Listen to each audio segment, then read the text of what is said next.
سلام دوستان، در ادامه مباحث تغذیه سویچینگ و ارزیابی به وسیله تست فرکانس یه برد پاور داریم که برد پاورمون شبیه برد پاور ویدیو آموزشی قبلیه ولی ایرادای متفاوتی داره. پس میریم و با هم رفع اشکالش میکنیم. دستگاه رو به برق متصل میکنیم و تستای اولیه‌اش رو میکنیم. اگه دقت بکنید میبینید که فقط LED پاور به صورت چشمک زن داره کار میکنه و هیچ عکس العمل دیگه ای رو نداره. دستگاه رو از برق میکشیم و برد رو جدا میکنیم که راحت بتونیم روش کار بکنیم. برای اینکه بتونیم راحت دستگاه رو تعمیر بکنیم بهتره یه مصرف کننده بهش متصل بکنیم. همیشه سعی کنید وقتی که پاور و سویچینگ رو دارین تعمیر میکنید خروجیشو به مصرف کننده اصلی نزنید. اگه این متصل بشه به رسیور کوچکترین تغییراتی تو خروجی میتونه باعث بشه دستگاهتون آسیب ببینه، چون پاور سویچینگ به این شکله که با کوچکترین تغییرات خروجی به شدت ولتاژش بالا میره و میتونه به دستگاه اصلی آسیب بزنه. بهتره یه دونه مصرف کننده ارزان مثل لامپ متصل کنید که اگر ولتاژ بالا رفت آسیبی به دستگاه اصلی زده نشه. کجا باید متصلش بکنیم؟ منفی همه خروجی ها مشترکه، ولی اگر دقت کنید اینجا ما یه دونه گراند اینجا داریم که میتونیم پایه در واقع یکی از لامپ ها رو به این وصل کنیم. من متصل میکنم. حالا چرا اینجا وصل میکنم؟ به خاطر اینکه گراند اینجاست. اگه من اینجا بخوام سیموله کنم ممکنه به پایه های کناری اتصال بکنه. برای اینکه همچین اتفاقی نیفته من همین مسیر PCB رو ادامه میدم، میام پایین تر اینجا لایمش میکنم. خب لامپ من 12 ولته. یکی از خروجی ها که 12 ولته رو انتخاب میکنم، باز سیمو اینجا لحیم نمی کنم، میارم این بالا لحیمش میکنم، اینجا که خلوت تره و اتصال نکنه.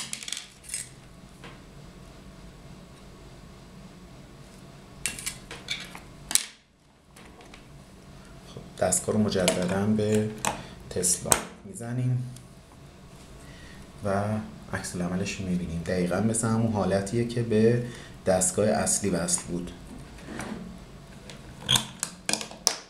خب الان ما باید منطقه در واقع خرابمون رو مشخص کنیم که خرابی تو کدوم منطقه است. این ایراد میتونه هم تو منطقه در واقع سرد باشه هم تو منطقه گرم باشه. اگر مدار نمونه برداری ما آیسی تل 430 که ما خراب بشه میتونه همچین ایرادی رو در واقع به وجود بیاره و خروجی به شدت بالا میره. برای اینکه مطمئن بشیم تو این قسمت مدار نمونه برداری ما مشکل نداره ما یه تستی انجام میدیم. مولتیمتر رو میذاریم رو حالت تست ولتمتر و یکی از خروجی ها رو ولت میگیریم. ولتش نباید بیشتر از اون چیزی که روش نوشته شده باشه. خب همین خروجی که لامپ رو بهش وصل کردیم یه خروجی در دسترسیه. منفیمون که اینجاست، مثبتمون هم متصل میکنیم. ولتاژی که نشون میده یه ولتاژ متغیره با ولتاژ بسیار پایینتر از اون چیزی که روی خروجی که 12 ولت نوشته است. پس این نشون میده که مدار نمونه برداری ما خراب نیست، چون اگه خراب باشه ولتاژ به شدت بالا میره. میریم سمت منطقه گرم. تستایی که تو منطقه گرم باید انجام بدیم رو حالت ولتمتر DC سر خازن پاورمون دقت کنید. اینجا خازن 400 ولتمون خازن اصلیمونو منفی مثبتش این میشه مثبت، خط اونوریش میشه منفی. اینجا بالای 300 ولت باید ولتاژ باشیم. 324 ولت اینجا ما ولتاژ داریم. خب یه تست دیگه باید انجام بدیم، تست فرکانس. تو ویدیو قبلی من کامل توضیح دادم که فرکانس رو به چه شکل میگیریم، ولی به صورت خلاصه که بخوام بگم ترانس چاپر رو اگه دو قسمت بکنیم، یه قسمتش تو منطقه گرمه، یه قسمتش تو منطقه سرده. اون قسمتش که تو منطقه گرمه، یکی از پایه‌هاش به صورت دائم وصل به مثبت خازن. نگاه بکنید، این پایه به صورت دائم وصل به مثبت خازن. این خازن اگه باشه پایه منفی، پایه مثبت، که این پایه مثبتش وصل به ترانس چاپر. این پایه رو حساب نمی‌کنیم، بقیه پایه ها رو ولت میگیریم. 3 تا دیگه پایه میمونه. هر کدوم از پایه ها ولتش بالاتر بود میشه خروجی مدار سویچ. منفیمونو، پراب منفیمونو میذاریم رو منفی خازن و پراب مثبتمونو میذاریم رو بقیه پایه های ترانس چاپر. خب این پایه ولت نداره، این پایه هم ولت نداره، این پایه 323 ولت ما اینجا ولت داریم. مولتیمتر رو میذاریم رو حالت فرکانس متر و فرکانس خروجیش رو میگیریم. دقت کنید اینجا ولت خروجی ما تقریبا ثابته، 323. حالا اون خوردش رو کاری نداریم، 323 ولت ثابت ما داریم، یعنی تغذیه اولیه ثابته، متغیر نیست. ولی اینجا نگاه بکنید، فرکانسمون به شدت متغیره و فرکانس بسیار پایینیه. 2 کیلوهرتز، 1 کیلوهرتز، 1.5 کیلوهرتز. خب این چی رو به ما میگه؟ به ما میگه که در واقع ساخت فرکانس تو برد پاور ما داره انجام میشه، ولی به صورت ناقص. آیسی پاور ما که اینجا دقت بکنید یه آیسی SMDه، آیسی پاور ما فرکانس سازی داره انجام میده، ولی فرکانسش یه فرکانس ناقصیه، چون فرکانس نباید 1 کیلوهرتز 2 کیلوهرتز باشه. یه نکته بعضی از دوستان سوال کرده بودن، گفته بودن ما چجوری بفهمیم که در واقع ترانزیستور ماسفتمون خرابه یا اینکه آیسیمون خرابه، چجوری باید متوجه بشیم؟ دوستان دقت کنید، شما اگر ترانزیستور ماسفتتون آسیب ببینه، دستگاهتون اصلا به مرحله تست ولتاژ نمیرسه و زمانی که شما دو شاخه رو میزنید به برق، در واقع لامپ تست شما با نور زیاد روشن میشه که نشون دهنده اتصال بزرگه. اون تست اولیه‌ای که من براتون انجام دادم سر خازن پاور اصلیمونو شما اگر بگیرید، یه طرف عدد نشون میده، یه طرف عدد نشون میده و 0 میشه. این تست رو که انجام بدیم، یه سرش به پل دیود وصله، یه سرش به در واقع یه سر منظور خط مثبتش به ترانزیستور ماسفتمون. اگه ترانزیستور ماسفت ما خراب بشه، معمولا تو 99% نیمه هادیا وقتی خراب میشن اتصال کوتاه میشن. حالا 10% یا 1%، 99% اگه اونور بگیریم، بگو 1% هم اینور زمانی که خراب میشه قطع بشه، مدار داخلیش قطع بشه و اتصال نشون نده. پس بیشتر خرابی وقتی که ماسفت خراب میشه اینه که لامپ تست شما روشن میشه و این سر خازن وقتی شما میگیرید دو طرفش عدد نشون میده، 0 نمیشه. اینور یه طرف عدد نشون میده، از اون سرم که میزنید عدد نشون میده و ثابت میمونه، اینطوری 0 نمیشه. خب بریم سر ایراد اصلی خودمون. آیسی پاور ما فرکانس میسازه ولی فرکانسش ناقصه، داره میگه که تغذیهش ناقصه. تغذیهش از کجا میاد؟ از در واقع خازن پاورمون، این خازن راه اندازمون. یه نکته، این آیسی در واقع پاور یه آیسی SMDه و مشخصه روش پاک شده، مشخص نیست پایه هاش چه پایه هایی هم، چون نمیتونم شمارش رو بزنم تو گوگل سرچ کنم و دیتا شیتش رو در بیارم و مشخص نیست که این پایه های مثبت و منفیش کدومه. چی کار رو باید بکنم؟ خیلی ساده است، همین خازن راه انداز مثبت و منفیش مستقیم اومده سر آیسی پاور، پس اگر شما ولت این خازن رو بگیرید انگار پایه های مثبت منفی آیسی رو گرفتید، پایه های ولتاژ در واقع VCC شد. خب میریم چک میکنیم ببینیم ولتاژی که سر آیسی میاد چیه. خازن راه انداز و ولتش رو میگیریم، این پایه منفی، اونورم پایه مثبت. دستگاه رو میذاریم رو حالت تست ولت DC و دستگاه رو به برق میزنیم، به لامپ تست در واقع. خب ولتی که روش میاد یه ولت متغیر 12 و 13 به صورت مستمر داره ولتش تغییر میکنه. این داره نشون میده که ولت داره وارد آیسی میشه ولی به صورت در واقع منقطع. خب ولتش از کجا میاد؟ ولتی که سر آیسی پاور میاد از دو منطقه میاد. یه منطقه استارت هاپه، یه منطقه رندیسیه. استارت هاپ رندیسی چیه؟ آیسی زمانی که در واقع تو لحظه اولیه مدار پاورمون بخواد کار بکنه، آیسی تو لحظه اولیه یه ولتاژ استارت میاد سرش که این ولتاژ از مدار استارتاپ میاد.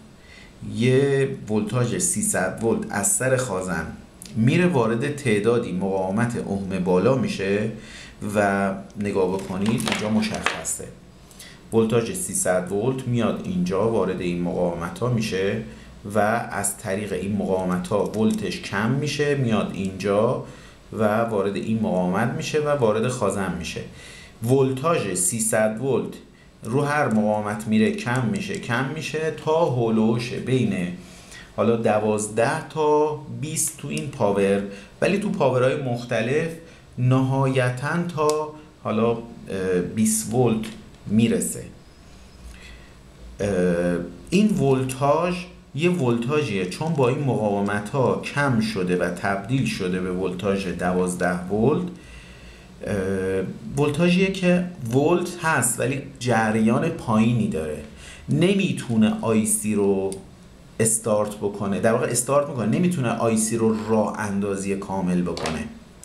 میاد این خازن رو پر میکنه، زمانی که این خازن پر شد یه لحظه استارت میکنه، زمانی که استارت کرد خازن دوباره تخلیه میشه و منتظر ولتاژ میمونه که دوباره پر بشه. اون لحظه اولیه استارت که کرد خازن رو تخلیه میکنه، زمانی که تخلیه بشه ولتاژ از جای دیگه میاد، دیگه کاری به اون ولتاژ اون استارت اولیه نداره.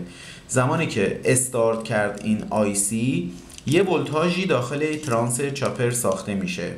ببینید تو ترانس چاپر یه قسمت داریم اولیه که ورودیه، یه قسمت داریم ثانویه که خروجیه. ما تو قسمت اولیه یه ثانویه داریم که قرار گرفته در بخش اولیه.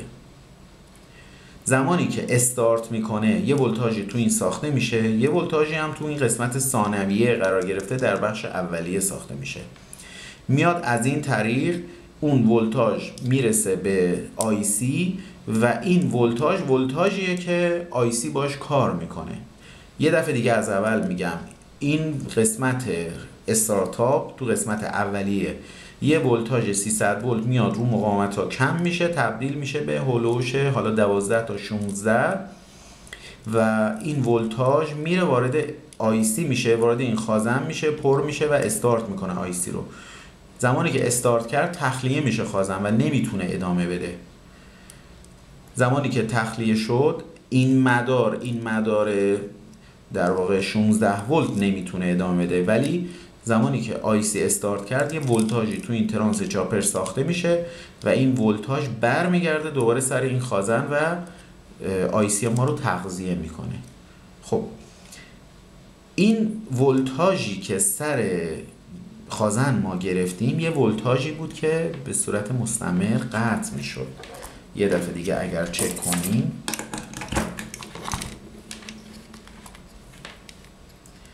منفی و مثبتش رو بگیریم میبینید که ولتاژ میشه 12 13 12 13 12 13. خب یه ولتاژیه که مستمر قطع و وصل میشه. همین ولتاژ استارته. زمانی که میاد 13 ولت میاد، آیسی استارت میکنه، ولتاژ میره ساخته میشه تو ترانزیستور و ترانسفور ماسفت و میره وارد مدار در واقع میره وارد ترانس چاپرمون میشه، افت میکنه. دوباره زمانی که ولتاژ اولیه میاد 13 ولت میشه، استارت که میکنه دوباره افت میکنه. پس این ولتاژ استارتاپمونه. پس احتمال زیاد مدار استارتاپ ما سالمه. ایراد تو منطقه، در واقع تو قسمت رندیسی یا راه انداز دیسیه. خب راه انداز دیسی رو ما چجوری پیدا بکنیم؟ خازن راه اندازمون رو نگاه میکنیم، مثبت خازن راه اندازمون رو ادامه میدیم. خط مثبتش این منفیه، این مثبت، پای مثبتش میشه این. اگر نگاه بکنید پای مثبتش اومده، خط PCB رو اگر ادامه بدیم میبینیم اومده متصل شده به یک چی؟ دیود. خب این دیود رو ما تست میکنیم، میذاریم رو تست دیود.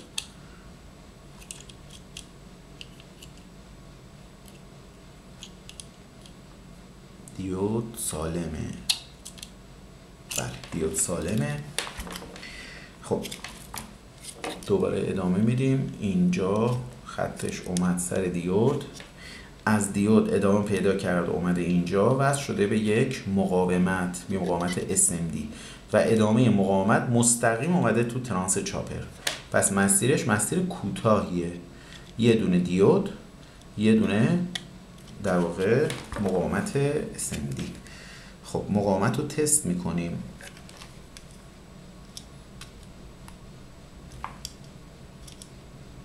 هیچ عمری نداره و ظاهرا قطعه. مقاومت رو نگاه میکنیم، یا مقاومت 3-0 که تقریبا نقش حفاظتی رو بازی میکنه، مثل فیوز میمونه.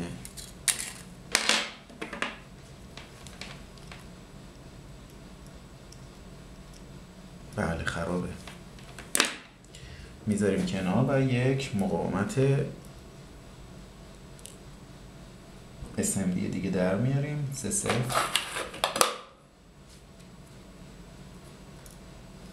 و جایگزین میکنیم.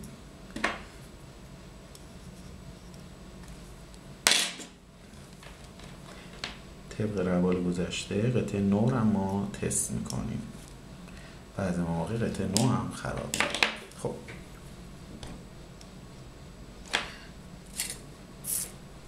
مقاومت رو سر جاش برمیگردونیم.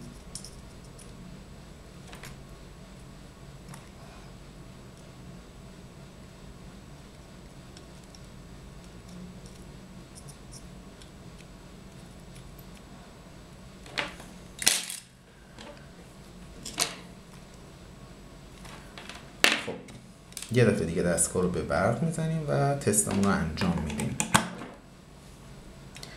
خب ظاهرا مشکل رفع شد، چون چراغ مصرف کننده همون روشن شد، ولی ما تستمون رو ادامه میدیم. میذاریم رو حالت ولت DC و ولتاژمون رو مجدد میگیریم. 13.48 به صورت ثابت ما ولتاژ داریم. خب میریم دوباره 300 ولت خازن رو میگیریم، برمیگردیم و فرکانس رو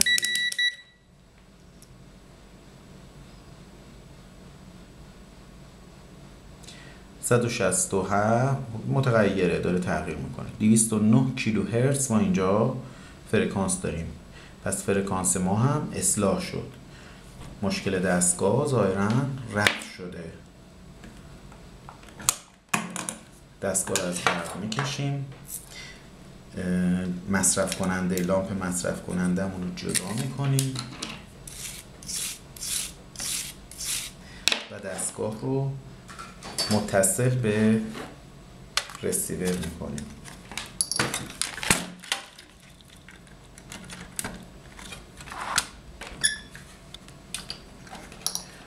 دستگاه رو مجددا به لامپ تست میزنیم و تست میگیریم. خب ظاهرا مشکل رفع شد، دستگاه بوت شد و عدد هم نمایش داد. دیسپلی عدد داره نمایش میده. پس مشکل دستگاه کاملا رفع شد. امیدوارم از این مطالب هم استفاده کافی رو برده باشید. شما رو به خدا میسپارم.